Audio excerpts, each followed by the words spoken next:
Sono le 6 del pomeriggio a Creazzo, ma è l'alba di un nuovo giorno. Inizia lo smantellamento del colosso di cemento all'ingresso del paese. Sì, con questa sera sono partiti i lavori per l'abbattimento di quello che io definivo un grande mostro, una ferita all'interno del territorio di Creazzo. 60.000 metri cubi di cemento, sembrava un vecchio edificio della Repubblica Democratica Tedesca. A parlare è chi conosce bene la storia di Creazzo, l'ex sindaco, oggi consigliere regionale, Stefano Giacomin.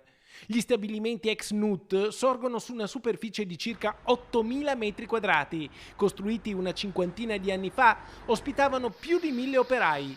Nel 2007 hanno terminato l'attività e negli anni questo gigante di cemento è diventato un monumento al degrado e all'abbandono. Da 15 anni è una fabbrica abbandonata dove abbiamo avuto di tutto, abbiamo avuto presenze improprie, abbiamo dovuto procedere a delle bonifiche con costo per il comune, adesso finalmente si riqualifica un quartiere. Oggi però Creazzo cambia pelle. Con questo smantellamento, al posto di un cubo di cemento alto 25 metri per 60.000 metri cubi, nascerà un complesso residenziale moderno con una volumetria di un terzo dell'ex sede NUT. L'amministrazione che prima io ho presieduto dal 2009 e adesso il sindaco Maresca, abbiamo sempre resistito a quelle che erano le ipotesi di mantenere i volumi attuali.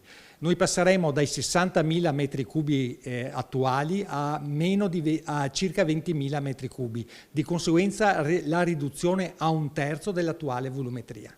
Ovviamente il progetto è quello di ridar vita alla zona, riqualificandola e rivitalizzandola, portando una ciclabile e spazi verdi, cambiando l'impianto urbanistico. Ci saranno spazi verdi, parcheggi e anche una piccola pista ciclabile che attraversa le quattro unità immobiliari che sorgeranno.